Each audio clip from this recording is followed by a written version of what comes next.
আসসালামু আলাইকুম রহমতুল্লাহ। আশা করি আপনারা সকলে সুস্থ আছেন। ইটালিতে আমাদের চলছে তৃতীয় ধাপের কোভিড অ্যালার্ম। শুধু অ্যালার্ম বললেই চলবে না, বাস্তবিকই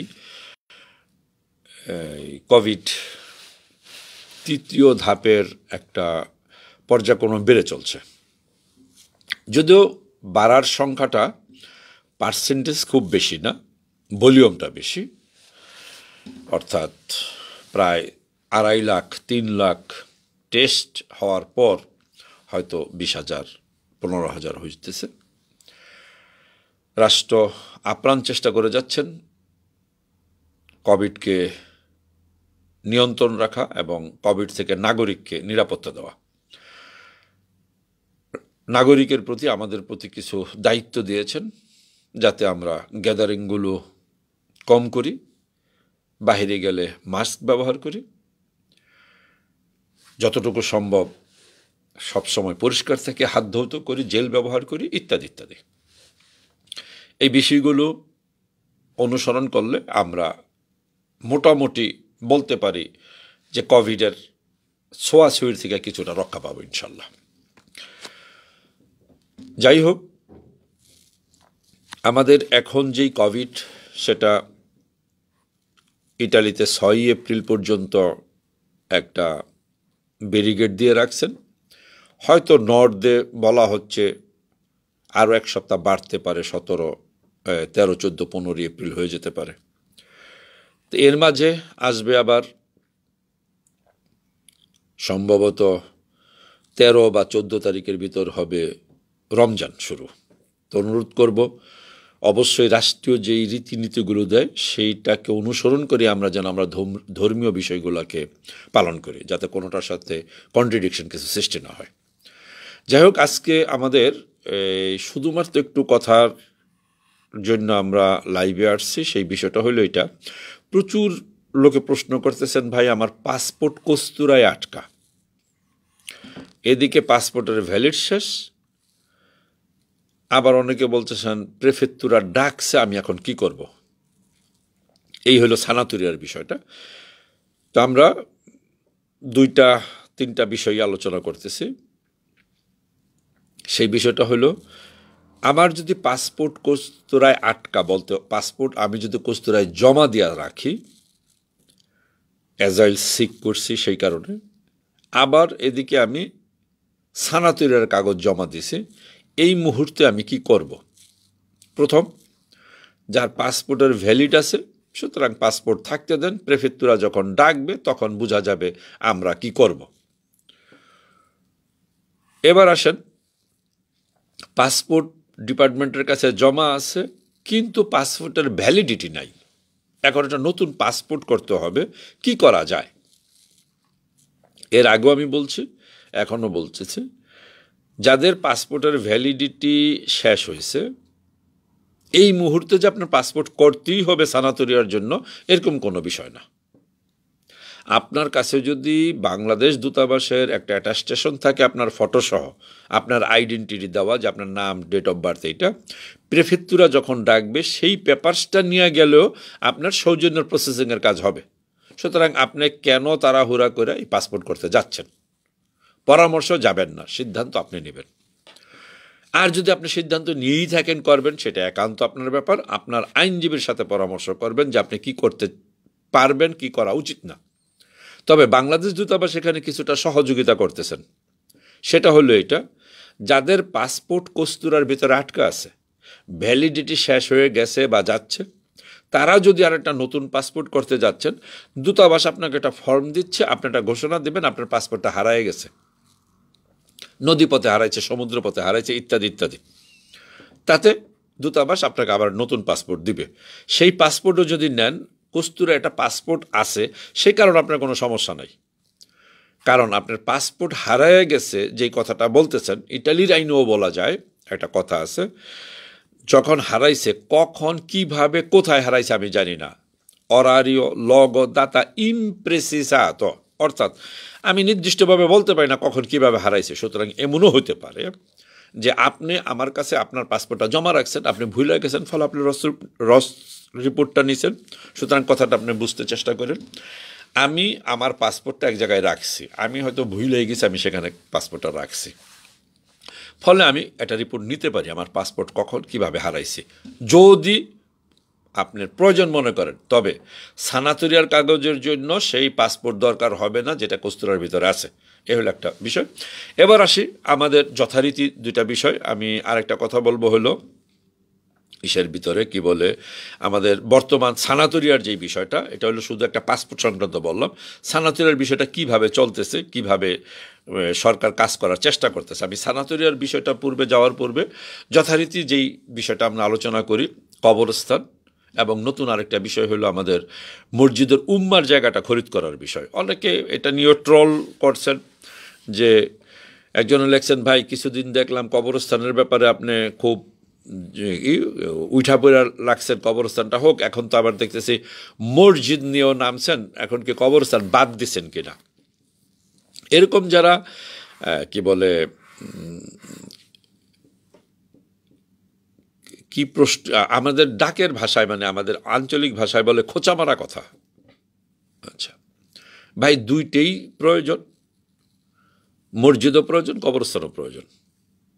সহজভাবে বলা যায়, মনে করি আপনি একটা অনুষ্ঠান ডাকছেন, আপনার ছোট ছেলের সুন্নতে খাতনা হবে, সবারে দাওয়াত দিছেন, এটাও প্রয়োজন যেহেতু ছেলে বড় হয়েছে। আমি ইসলাম ধর্মীয় কথা বলতেছি, অন্যান্য ধর্মীয় ভাইদের উদাহরণটা এরকমই হইতে পারে যে এখন যেহেতু সুন্নতে খাতনা আমি সবাইকে ডাকলাম, প্রয়োজন। কিছুদিন পর আমার বড় মেয়ের বিয়ের সম্বন্ধ আসছে, ওই সুন্নতে খাতনার আগ দিই। এখন কি আমি একটা ভালো ছেলে পাইলে বা আমার মেয়েটা যেহেতু উপযুক্ত হয়েছে, আমি কি বিয়ের কথা বলবো না? এখন যদি আপনি আইসা আমাকে প্রশ্ন করেন, ভাই ছেলের মুসলমানে দিবেন না মায়ের বিয়া দিবেন, এই প্রশ্নের কি উত্তর দেব? উত্তর একটাই, দোয়া করেন দুইটাই হবে, ইনশাল্লাহ সুন্নতও খাতনা হবে, মেয়েরও বিয়ে হবে, এবং দাওয়াতও রইল, দুটোটাই আইসেন।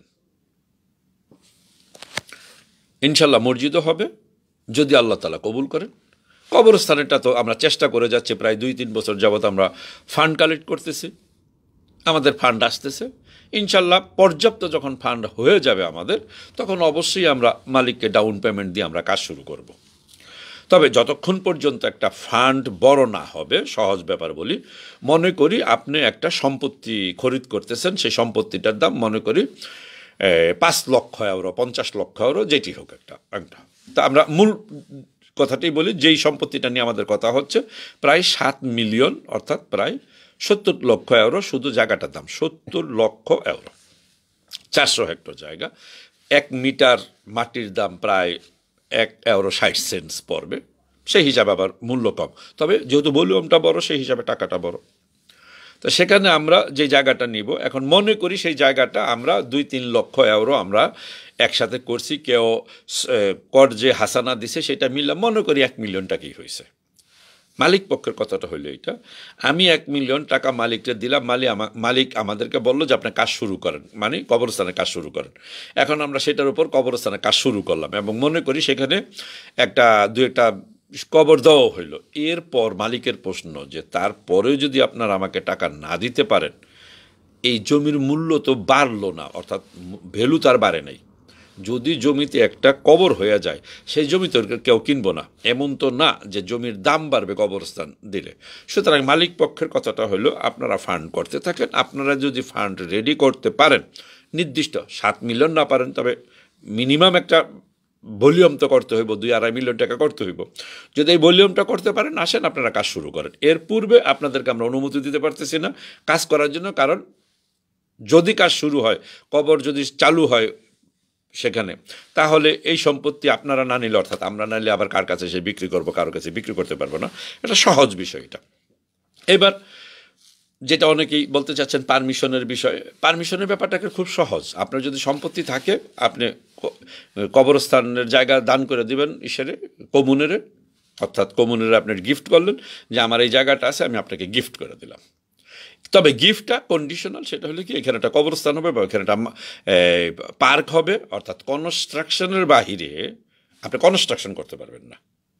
কনস্ট্রাকশনের বাহিরে কোনো জায়গা যদি আপনার নিজে থাকে, সেটা যদি পৌরসভাকে গিফট করেন এবং যদি বলেন যে এটা পার্ক করে দিলাম, পৌরসভা কোনোদিনই বলতে পারবো না যে আপনি পার্ক করতে পারবেন না। পৌরসভার আপত্তি হলে আপনি কনস্ট্রাকশন করতে পারবেন না। কনস্ট্রাকশন নীতিতে যদি সেই জায়গা না পড়ে পারবেন না। খুব সহজ বিষয়। তাহলে আসুন আমরা চেষ্টা করি আমাদের যদি যতটুকু সম্ভব হয় তাহলে আমরা ফান্ড ক্রিয়েট করি। অর্থাৎ সবার কাছে অনুরোধ করতেছি, ঘরে একটা বক্স বানাই, সেখানে 20 পয়সা 30 পয়সা করে জমা করি। আজকে থেকে জমা করলে, আমরা কিন্তু 2 বছর যাবৎ করতেছি আলোচনাটা, যদি আমরা সবাই মনে করতাম যে একটা বাক্স বানাই, 2 টাকা দিয়ে একটা বক্স কিনি, 10 পয়সা 20 পয়সা 10 পয়সা 20 পয়সা করে রাখি, রাখার পর আমার ধারণা ইনশাল্লাহ বছরের শেষে, মানে ডেলি 20-30 পয়সা হইলে মাসের শেষে 7-8-10 টাকা হয়ে যাবে, বছরের শেষে 120-130 টাকা হয়ে যাবে ইনশাল্লাহ। তাহলে আমরা টোটাল 1.5 লক্ষ লোক আছি আমরা বর্তমানে। তার থেকে যদি মনে করেন শিশু এবং অন্যান্য ধর্মীয় ভাই বোনদেরকে বাদ দিই, তাহলে 1 লক্ষ টিকে। অবশ্য অন্যান্য ধর্মীয় ভাই বোনদেরকে বাদও দেওয়া যাবে না, কারণ ইতিমধ্যে খ্রিস্টান ভাইয়েরা ডোনেট করছে, হিন্দু ভাইয়েরও ডোনেট করছে, সুতরাং বলা যায় যে সবাই অংশগ্রহণ করতেছে। আসেন তারপরে মনে করি 1 লক্ষ ভাই বোন যদি সারা ইটালিতে আজকে এই মুহূর্তে থেকে 2 ইউরো দিয়ে একটা টিনের বাক্স খরিদ করি এবং সেখানে 10 পয়সা 20 পয়সা 30 পয়সা রাখি, ইনশাল্লাহ আগামী বছর এই দিনে প্রায় 10 থেকে 15 মিলিয়ন ইউরো আমাদের হাতে আসবে, শুধু খুচরা পয়সা দিই।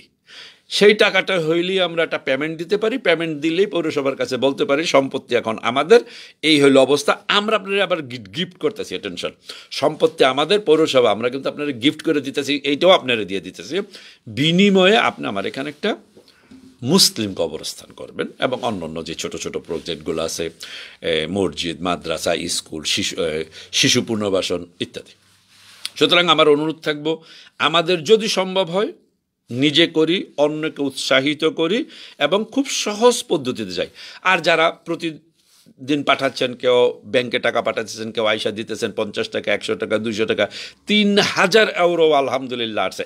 একজন বাংলাদেশ থেকে এক বোন পাঠাইছে, সুদূর চীন থেকেও পেমেন্ট পাঠাইছে, এই আমেরিকাও থেকেও পাঠাইছে, ছোট পাঠাইছে কিন্তু পাঠাইছে। এই হিসাবে চলতেছে। আসুন আমরা একটা জনমত সৃষ্টি করি, চেষ্টা করি। এবং একই সাথে মসজিদের উম্মার যে কথাটা, তারপর আমি চলে যাব আমাদের কি বলে সানাতরিয়ার যেই বিষয়টার আলোচনা করার জন্য কোন পর্যায়ে আছে। মসজিদের উম্মার বিষয়টা এখানে 1150 মিটার স্কোয়ার জায়গা, চিউনো, অ্যাটেনশন, এটা আন্ডারগ্রাউন্ড না, লেভেল, বিয়া কাসিনার লেভেল, অর্থাৎ এটা দোকানের মতো, যেটাকে চিউনো। 1150 মিটার স্কোয়ার জায়গা, বর্তমান বাজার ভ্যালু আছে 13 লক্ষ ইউরোর মতো। দলিল কইরা আনলা, ভ্যাট ইত্যাদি সহ, নটারি সহ প্রায় 15 লক্ষ ইউরো খরচ হবে। সেইটাকে যদি আমরা নিতে পারি, যেহেতু অকশনে চলে গেছে, ব্যাংক বলছে 5,10,000 ইউরো যদি আমরা পেমেন্ট দিতে পারি তাহলে আমাদেরকে দিবে। তবে সেই পেমেন্টের শর্ত হইল, গতকালকে চলে গেছে একটা ডেট, অর্থাৎ গতকালকে পর্যন্ত তাকে 3 লক্ষ ইউরো দিতে হবে। যদি দিতে পারি তাহলে আবার 4 মাস পর, 3 মাস পর, 3রা জুন সম্ভবত, 30শে জুন দিতে হবে 2,10,000। আমরা যেহেতু একটা ফান্ড কালেক্ট করছি, সেটা অবশ্যই 3 লক্ষ হয় নাই, যেই ফান্ডেই কালেক্ট হয়েছে সেটা নিয়ে আমরা ব্যাংকে আবার নতুন একটা প্রস্তাব দিয়েছি। যেহেতু কোভিড, যেহেতু অনেকেই টাকা ইচ্ছা আছে দেওয়ার, সাথে সাথে দিতে পারতেছে না, সুতরাং আপনি আমাদেরকে এই কন্ডিশনে যদি দেন তাহলে আমরা নিতে পারবো। আমরা একটা প্রস্তাব পাঠাইছি, সেই প্রস্তাবের রেজাল্ট হয়তো আমরা পাবো 14 এপ্রিলের পর। তার কারণ আমরা যে প্রস্তাবের কথাটা বলতেছি, 14 তারিখে আবার এটা অকশনের ডেট আছে। যদি সেই অকশনের ভিতরে তারা কাস্টমার না পায়, তাহলে অবশ্যই সম্ভবত আমাদের প্রস্তাবে তাদের আসতে হবে। আর যদি 14 এপ্রিলে কাস্টমার পাওয়া যায়, তাহলে জায়গা বিক্রি হয়ে যাবে অন্য লোকের কাছে, তাহলে আমাদের এখান থেকে চলে যেতে হবে, আমাদের অন্য জায়গা হবে ইনশাল্লাহ, অন্য একটা জায়গায় মসজিদ হবে। প্রশ্ন, যারা এই পর্যন্ত 2-4-5 টাকা দিচ্ছেন, 2-4-500 টাকা দিচ্ছেন, অবশ্যই এর ভিতরটা ফান্ড হয়েছে, সেই টাকাটা কি হবে? কমিটি পূর্ণভাবে আলোচনা করছে। যদি সম্পত্তি কিনা হয় তাহলে টাকা ব্যয় হবে, যারা দিবেন একই কথা। যদি ক্রয় করা হয় তাহলে আপনাদের এই টাকাটা ব্যয় হবে, আর যদি ক্রয় না হয় তাহলে টাকা আপনাদেরটা ফেরত চলে যাবে, যে ভাই টাকাটা দিচ্ছেন, আমাদের ব্যাংকের সাথে আমরা কাজ করতে পারিনি, সুতরাং টাকা আমরা ফেরত দিচ্ছি। সহজ প্রসেসিংয়ে যাওয়া হচ্ছে। এই অনেকে প্রশ্ন করছেন সম্পত্তি কার নামে হবে, কবরস্থান কার নামে হচ্ছে। কেউ আবার লেখছেন কবরস্থানের টাকা, কেউ আবার প্রচার করছে কবরস্থানের টাকা তো কবরস্থানের জন্য দিচ্ছে না, আমার ফ্যামিলিরে দিচ্ছে। আলহামদুলিল্লাহ, এই তারপরে তো পাবলিক দিচ্ছে, মনে করি সেইটাই দিচ্ছে, সেখান থেকে ইনশাল্লাহ একদিন কবরস্থান হয়ে যাবে, এটা আমাদের বিশ্বাস।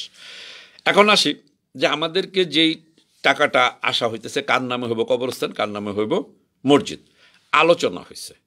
বিষয়টা কি, যে যদি সম্পত্তি খরিদ হয়ে যায় এটা একটা ট্রাস্ট হইতে পারে, অথবা বলা হয়েছে কোঅপারেটিভ সিস্টেমে আসার জন্য।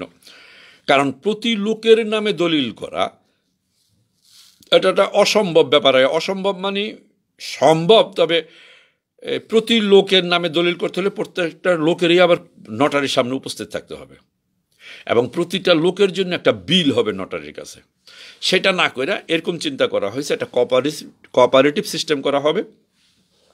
কোঅপারেটিভ সম্পত্তিটা কিনতেছে, এখন যে যেই টাকা দিছে ওইভাবে কোঅপারেটিভে তার নামটা আসতেছে। অর্থাৎ কি বলে, কোঅপারেটিভের সদস্য হিসাবে 50 টাকা দিছে, 100 টাকা দিছে, 500 টাকা দিছে, 2000 টাকা দিছে, 5000 টাকা দিছে, socio della cooperativa, e partecipato alla quota 5 euro, 10 euro, 50 euro, 100 euro, 2000 euro, eccetera eccetera। এইভাবে লিব্রো সসিতে তাদের নামটা আসবে, এই সিদ্ধান্ত নেওয়া হয়েছে। তা আমি মনে করি যে স্বচ্ছতার যেই ব্যাপারটা হয়ে দাঁড়াইতে পারে সেটা অবশ্যই এটা স্বচ্ছতার ব্যাপারেই থাকবে। এইগুলোকে নিয়ে যারা খুব জটিলতা সৃষ্টি করতেছেন, এটা একান্তই আমাদের ধারণা যে একটা বাধার সৃষ্টি করা একটা কাজের ভিতরে। তারপরও আমরা বিশ্বাসী, আমাদের বিশ্বাস আছে ইনশাল্লাহ আমরা যে কাজগুলো চেষ্টা করতেছি সামাজিক ধর্মীয়ভাবে কাজ করার জন্য, সেগুলা আমরা আমাদের পথে চলছি, ইনশাল্লাহ আমরা কামিয়াব হব। কারণ আপনাদের সহযোগিতা আমাদের কাছে আছে। আমি আবার বলছি, প্রচুর বিপক্ষে লেখার পরেও বাচ্চু কবরস্থানের টাকা মাইরা খাইব, মসজিদ লইয়া দান্দা নিয়ে বইছে, ব্যবসা নিয়ে বইছে, তারপরে কি এটা তাগো বোন নামে, এটা তার মায়ার নামে, এত কিছু উল্টা পাল্টা লেখার পরেও, কিন্তু এত কিছু লেখার পরেও প্রচুর লোকে দান করতেছে। তো সেই হিসাবে বলা যায় পার্সেন্টেজে যেহেতু আমরা পজিটিভ, অর্থাৎ আমাদের লোকাল একটা কথা আছে, ভাত খাইতে গেলে নাকি 2-4টা ভাত পড়বি, এটা একটা নর্মাল ব্যাপার, পড়েই যায়। হ্যাঁ, ভালো ভাত যদি হয় তাহলে বলা হয়েছে সেটাকে উঠাইয়া ধুইয়া খাইয়া ফেলো, যদি ভালো কোনো জায়গায় পড়ে। তাহলে খাইতে গেলে ভাত 2-4টা পড়বই, তো আমরা মনে করি পড়ে গেছে, তখনই সেটা উঠানো সম্ভব যদি সেইটা কোনো প্রকার পয়জন সৃষ্টি না করে। তাহলে সমাজের 99% লোক, ইনশাল্লাহ 99-এরও বেশি যেহেতু পজিটিভ, যদি 1% বাধার সৃষ্টিও করে, যেহেতু চেষ্টা করতেছি আমরা, যদি প্রয়োজন না হয় তাহলে অবশ্যই সেটাকে আমাদের সাথে একসাথে করি, ইনশাল্লাহ মার্চ করব। আর যদি মনে করি সেই ভাতটা উঠাইলে অন্য ভাতটা নষ্ট করে দেওয়ার সম্ভাবনা, প্রয়োজন সৃষ্টি হইতে পারে, তাহলে ভাই পইরা গেছে যেটা পইরা গেছে, এটা নিয়ে আমাদের মাথা ব্যথা না। সহজ বাংলাটা আমি এইভাবে বললাম। দুঃখিত যদি শব্দগত চয়নে কোনো প্রকার ভুল হয়ে থাকে, ভুল হওয়াটাই স্বাভাবিক। এবার আসি আমাদের সানাতরিয়ার যে বিষয়টা, সানাতরিয়ার বিষয়টাই খুব মনোযোগ দিয়ে একটু খেয়াল করবেন যারা সানাতরিয়ার ভিতরে আছি, সিত্তাদিনান্সের ভিতরে আছি, সৌজন্য সংক্রান্ত বিষয় আছে।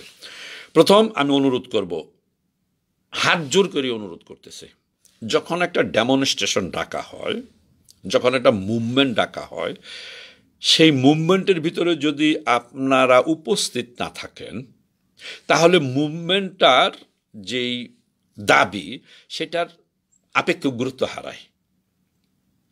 গত 13 তারিখে একটা অ্যাসেম্বলি ছিল তর্পিনী তারায়, গইনা 120 জন 125 জন লোক হয়েছে, খেয়াল করেন, আগের গণা, তার ভিতরে অর্ধেকের বেশি ইটালিয়ান, ভিডিওটা আপনারা খেয়াল করেন। এরপর ওই অনুষ্ঠান থেকে একটা আলোচনা করা হয়েছে 12ই এপ্রিল এবং 1 মে দুইটাকে টার্গেট দেওয়া। তবে 12ই এপ্রিল প্রেফেক্টুরার সম্মুখে, এই এপ্রিল মাসের 12 তারিখ সোমবার দিন সকাল 10টায় রোম প্রেফেক্টুরার অফিসের সম্মুখে বিক্ষোভ সমাবেশের দাবি জেলা প্রশাসকের কাছে। আপনি সানাতরিয়ার কাগজ জমা নিয়েছেন, আমার কাগজ দেন, আমার মালিকের রেদ্দিত আছে কি নাই, মালিক ট্যাক্স দেয় কি দেয় না, কি মানে ইম্পর্টেন্ট, এটা আমি কেমনি করবো, আমার কি সমস্যা, এটা বুঝলাম না। তবে আমি যার কাছে কাজ করি সে আমার কাগজ জমা দিছে, উনি কি গভর্নমেন্টের ট্যাক্স দিছে না, উনি বড় লোক না, উনি গরিব না, উনি কি আমি জানি, এটা কি একজন ওয়ার্কারের জানা সম্ভব? আমি যদি কোথাও একটা কাজ খুঁজতে যাই, গিয়া যদি বলি ঠিক আছে আপনি তো আমাকে কাজ দিবেন, ভালো কথা, আপনি আমার কন্ট্রাক্ট ভালো করে vabbè tutta a posto, però se non le vorrei sapere lei un mese quanto guadagna o un anno quanto guadagna?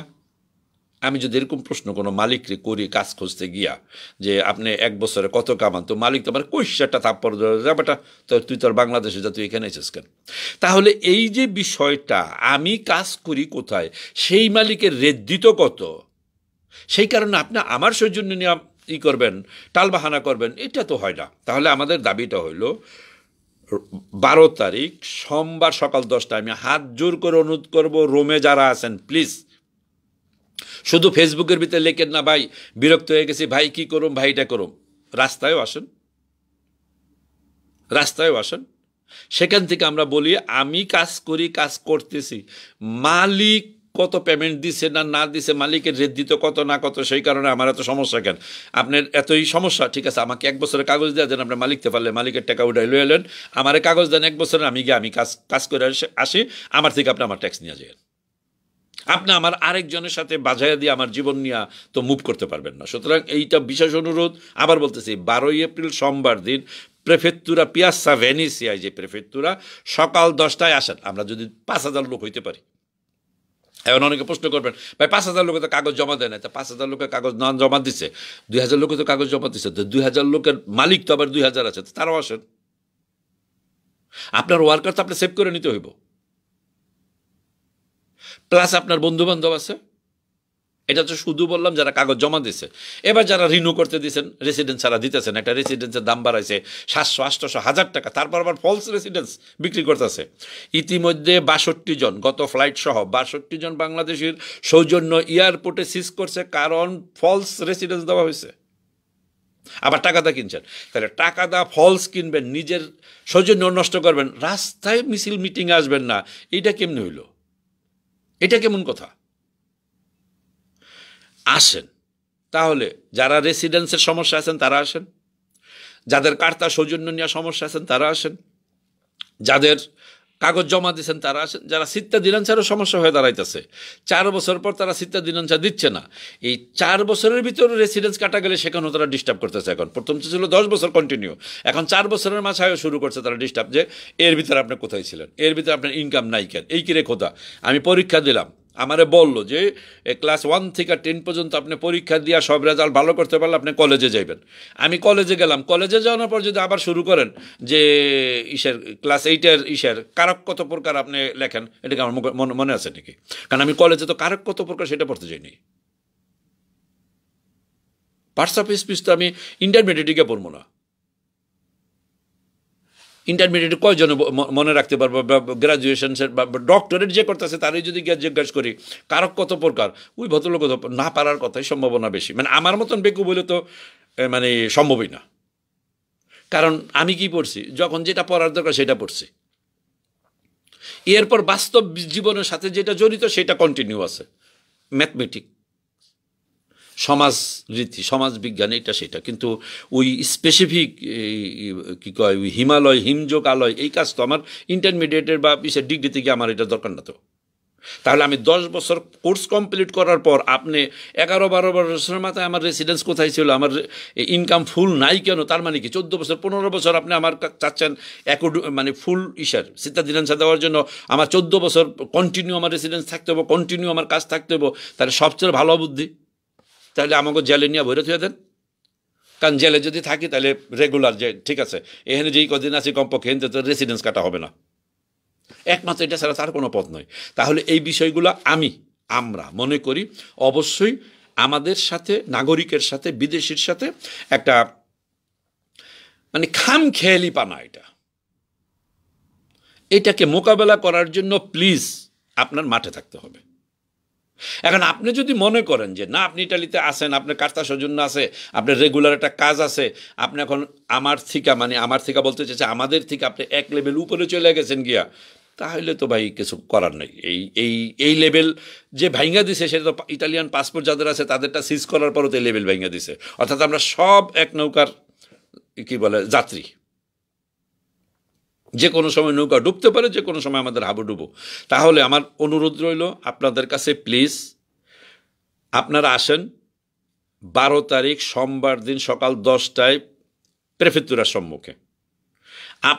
আমরা যদি মনে করেন 1,500 লোক হই, সেখানে হয়ে যদি ওইখানে আমরা রাস্তায় বৈশা যদি বলি জেলা প্রশাসক সাহেব, এই যে আমরা বসলাম, আপনি সিদ্ধান্ত নিয়ে বাইরেন, কবে আমাকে ডাকবেন, কবে আমাকে সৌজন্য দেবেন, মালিকের রেট দিতে আসে না আসে আমার দেখানোর ব্যাপার নাই, আমি কাজ করছি, মালিক জমা দিছে, এবার মালিকরে গিয়া পারলে ধরেন, না পারলে নাই, আমার মিনিমাম 1 বছর একটা কাগজ দেন, আমি কামলা দিয়া খাইতে আইছি, আমি কামলা দেওয়া শুরু করি।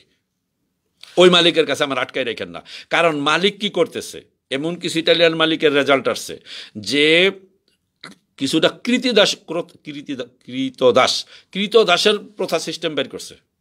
অর্থাৎ তাকে বাধ্য করতেছে, তুই যদি কাজ না করস 12 ঘন্টা 13 ঘন্টা যদি হুমকি দেয় যে তোর কন্ট্রাক্ট কাটটা দেবো, তোর সানাতরি আঁকা দেবো।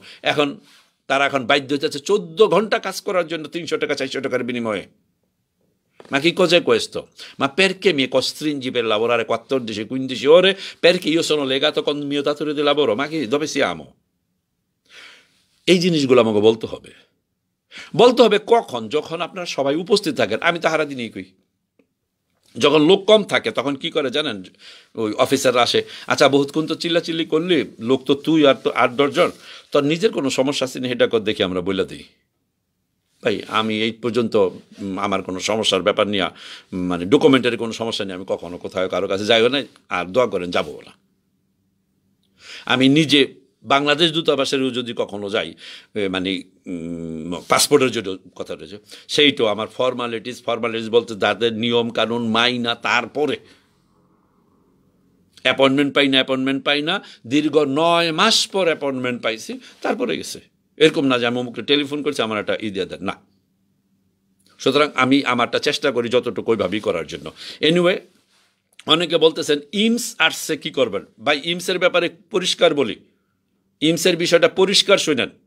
আপনার ইমস আসছে, ট্যাক্স আসছে, আপনি দেন বা না দেন, আপনি বলতে মালিকের কথা বলতেছি, জানি যে টাকাটা কোথায় থেকে আসে। এনিওয়ে বুঝতে চেষ্টা করেন, মালিক দেয় বা না দেয়, এই দেওয়া বা নেওয়ার সাথে আপনার সানাতরিয়ার কোনো সম্পর্ক নাই, কোনো সম্পর্ক নেই। সম্পর্কটা হইল ওইটা, মালিক যখন এটা সেন্ড করছে, ওই সময় মালিকের ক্যাপাবিলিটি কি ছিল, সেটা যদি ইদোনিয়া থাকে, সেটা যদি সঠিক থাকে, আপনি ট্যাক্স দেন বা না দেন, আপনি কাগজ পাবেন। মালিক কাজে রাখুক বা না রাখুক, আপনি কাগজ পাবেন। মালিক জীবিত থাকুক বা মরুক, আপনি কাগজ পাবেন 1 বছরের মিনিমাম। তাহলে এখন যদি আপনি কন্টিনিউ করেন, এটার সাথে কোনো সম্পর্ক নাই। যদি আপনাকে প্রেফেক্টুরা থেকে না ডাকে, আপনি দিতে পারবেন। ইমসের ফান্ডে টাকা দিতেছেন, ইমসওয়ালারা কাগজ পাঠাইতেছে, স্বাভাবিক ব্যাপার, রাষ্ট্রীয় ফান্ডে টাকার দরকার। সুতরাং কে পেমেন্ট করবেন কে করবেন না, এটা বুঝা আপনারা ব্যবস্থা নেবেন। এবার আসেন আলোচ্যের বিষয়। আইনে এখনো আলোচ্য চাইতেছে। এই আলোচ্যের বিষয়টা আপনাদের রাস্তায় থেকে ভাঙা উচিত। এই কারণ বিষয় হলো এটা, রাষ্ট্র খুব ভালো করে জানে, রোম খুব ভালো করে জানে কতটি ভাষা আছে আর কতটি বিদেশি এখানে থাকে।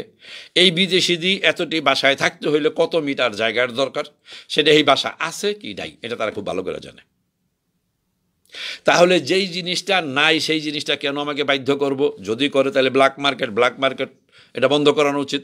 কিন্তু কখন করা উচিত? যদি লোকগুলো উপস্থিত থাকে। আমরা যদি মনে করি রোমে 4 লক্ষ বিদেশি থাকে, এই 4 লক্ষ বিদেশি থাকার জন্য আমাদের 4-14 6-50 14 মিটার করে হলে 6-50 লক্ষ, 4 লক্ষ 6-50 লক্ষ মিটার স্কোয়ার আমাদের জায়গার দরকার। একটা কথা বললাম আর কি। তাহলে কতটি বাসা রেজিস্টার্ড আছে, কত মিটার বাসা আছে, অঙ্কের মতন হিসাব বাইর হয়ে যায়। তাহলে সেইটার বাহিরে যখন আপনি আমাকে কন্ডিশনে ফালাইবেন, তার মানে আমাকে ব্ল্যাক মার্কেটে যাইতে হইতেছে। সুতরাং পথ একটাই ভাই, আমাদের যে সমস্যাটার জন্য একটা জনমত সৃষ্টি করা। আমরা যখন একটা জনমত সৃষ্টি করতে পারবো, তাহলে কিন্তু অটোমেটিক প্রশাসন পিছিয়ে যাইতে বাধ্য।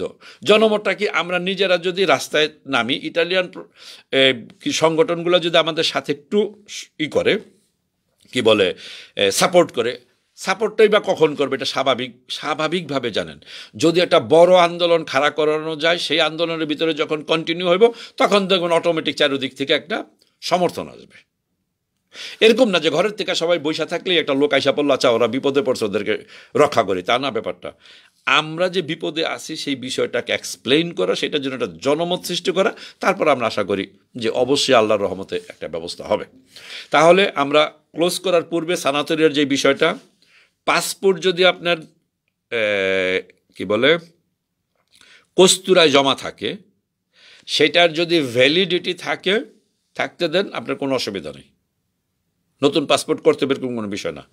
যদি ভ্যালিডিটি না থাকে, এর মাঝে যদি আপনাকে প্রেফেক্টুরায় ডাকে, সেই পাসপোর্ট দরকার হবে না। পাসপোর্টের ফটোকপি এবং দূতাবাসের একটা অ্যাটাস্টেশন নিয়ে গেলেও আপনার সৌজন্যের প্রসেসিং চলবে। এইবার যদি কেউ মনে করেন না পাসপোর্ট আপনি বানাইবেন, সেটা আপনার আইনজীবীর সাথে আলোচনা করেন। তারপরও বাংলাদেশ দূতাবাসের একটা পদ্ধতি, সেটা হলো আপনি যখন পুলিশ কাস্টডিতে পাসপোর্ট থাকার পরেও আপনি যদি বলেন যে আমার একটা পাসপোর্ট দরকার, দূতাবাস বলবো যে আপনার পাসপোর্ট যদি হারাই যায় তাহলে আমি দিতে পারি। এবং তাদের একটা মডেলও আছে আমি জানি, সেখানে তারা লেখাই নেই যে আপনার পাসপোর্টটা সমুদ্রপথে হারাই গেছে। আপনি সেই ডিক্লারেশন দিতে পারেন, আপনি ভুলে গেছেন পাসপোর্ট আসলে কই আছে, সুতরাং ওই ডিক্লারেশন দেওয়া কোনো প্রকার আইনগত না, সমস্যা নেই। তাহলে এইভাবে পাসপোর্টটার ব্যাপার আসলেন। এবার আসি আমরা ইমসের ট্যাক্স দিবেন কি দিবেন না। ইমস মালিকে দেয়। এখন যদি প্রশ্ন করেন, বুঝা নিয়েন, ইমস মালিক দেয়। এখন যদি প্রশ্ন করেন ভাই আমি কি ট্যাক্স দেব, ট্যাক্স দিলে কি, যদি প্রশ্ন হয় আমি কি ট্যাক্স দিব, ট্যাক্স দিলে কি আমার কি প্রেফেক্টুরার ডাক আসবে, যদি ওই প্রশ্ন করেন, তাহলে আমাদের উত্তর ট্যাক্সের সাথে প্রেফেক্টুরার ডাকার সাথে কোনো সম্পর্ক নাই। সুতরাং সিদ্ধান্ত আপনি নেবেন, আপনি কি করবেন। চিত্তাধীনান্সার ব্যাপারে 10 বছর পার হয়ে যাওয়ার পরেও 14 বছর এসে সমস্যা সৃষ্টি করতেছে। perché non erano continuo la residenza anche ultimo 4 anni, ma scherziamo।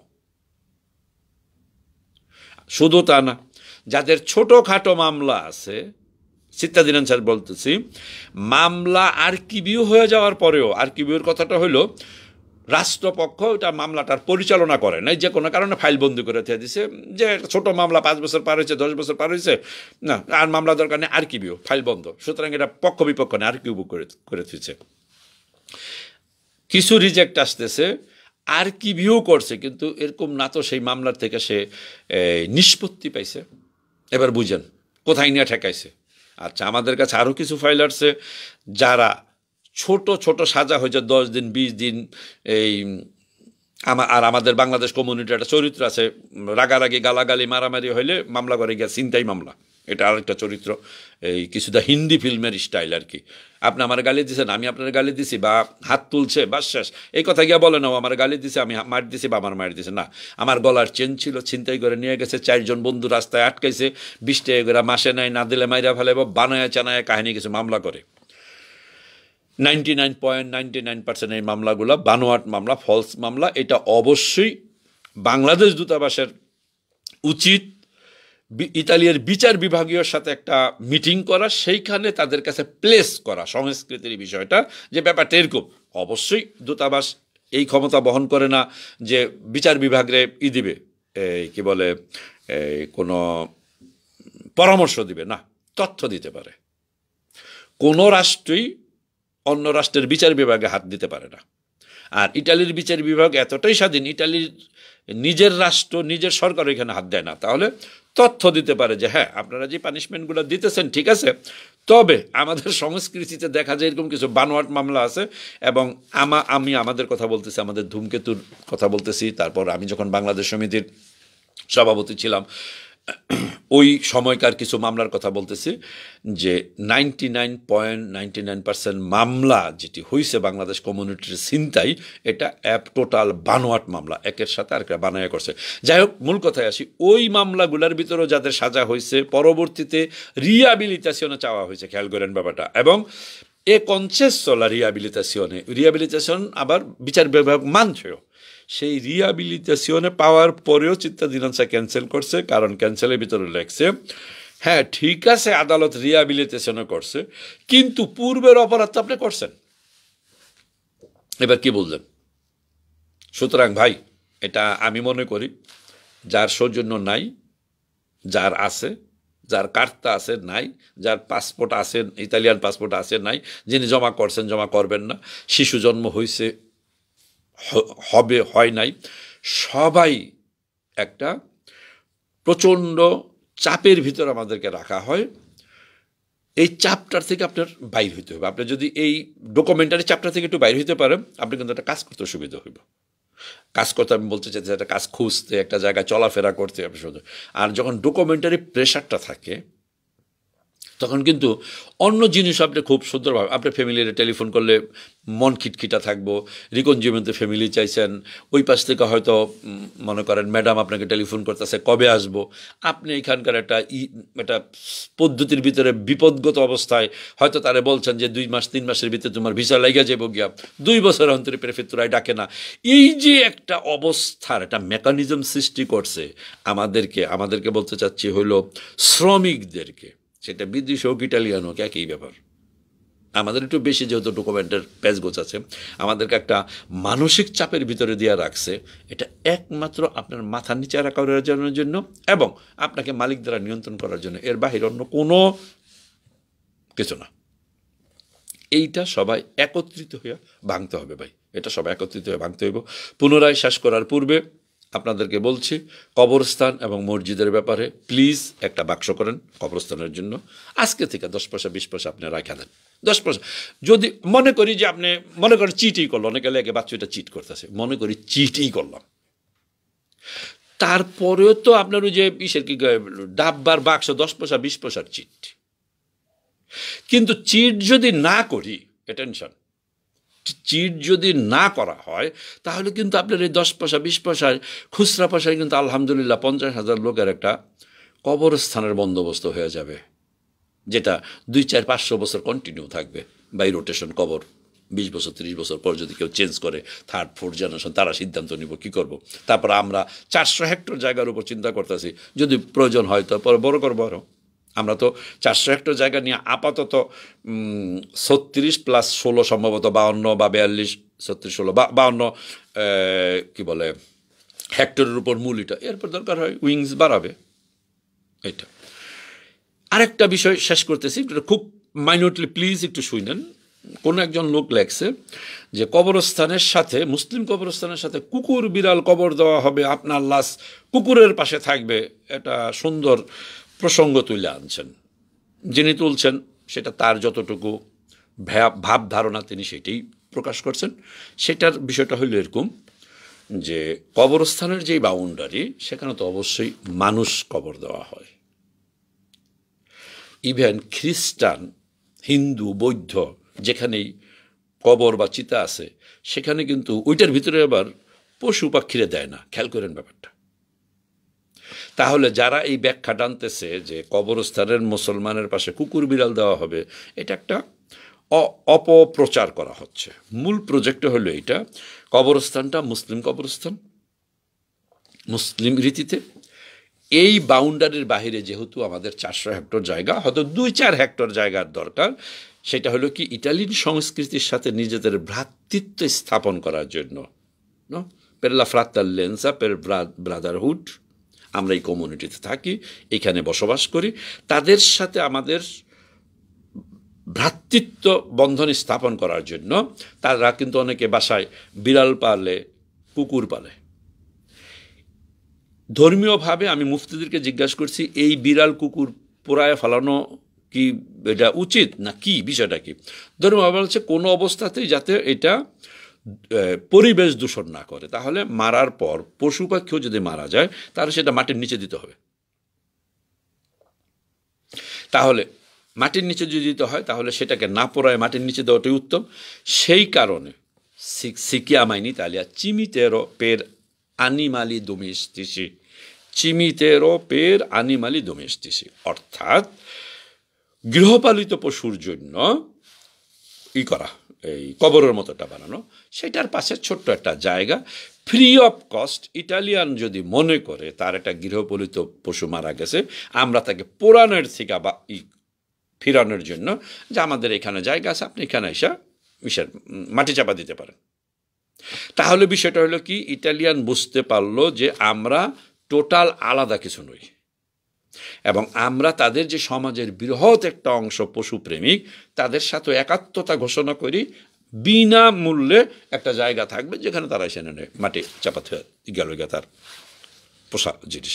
শুধু তার না, আপনার বাসায়ও, মুসলমানের বাসায় যদি, ইটালির বাসায় কেন, আপনি যদি এটা বিড়াল পালেন, কুকুর পালেন, আমার প্রশ্ন, এই বিড়ালটা মারা গেলে কি করবেন? ডাস্টবিনে নিয়ে ফেলাই দেবেন? আপনি কি রাস্তার যে আমার মন দেখছেন নিয়ে ফেলাইবেন, নাকি ইসের ত্রাস্তে বেড়ে ফিউমিতে নিয়ে ফেলাই দেবেন? এটা কোন ধরনের অবাস্তব প্রশ্ন বাজারে নিয়ে আসেন? আচ্ছা, তাহলে আমার বাসায়ও যদি খ্রিস্টান বাদ দিলাম, হিন্দু বাদ দিলাম, ইটালিয়ান বাদ দিলাম, অনেক বাংলাদেশের বাসায় আছে না যে বিষয় কি বিড়াল পারেন, কুকুর হয়তো পারে না, আমি দু একটা ফ্যামিলি দেখছি কুকুরও পালে, মনে করি আপনার বিড়ালটা মারা গেল, আপনি বিড়ালটা কী করবেন? ফলে সেই ফ্যামিলিকে সাপোর্ট করার জন্য, ইটালিয়ান সংস্কৃতির সাথে আমাদের ভ্রাতৃত্বটা করার জন্য ওই প্রজেক্টের সাথে এটা একটা প্রজেক্ট আছে। এনিওয়ে, কথা অনেক দীর্ঘায়িত করছি, ভুল ভ্রান্তি অবশ্যই ক্ষমা সুন্দর দৃষ্টিতে দেখবেন।